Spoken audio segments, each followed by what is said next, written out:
হয় দিয়ে কথা বলতে পারছি না, আমি খাই তারপর কথা বলবো। হ্যাঁ ঠিক আছে।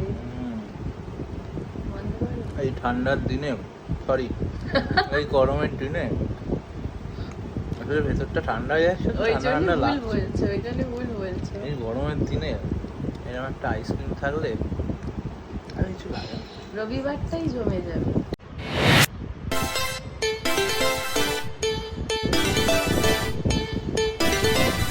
কেমন লাগছে খেতে? দারুণ শুনতে পাচ্ছি? দারুণ দারুণ দারুণ তাই একদম। সত্যি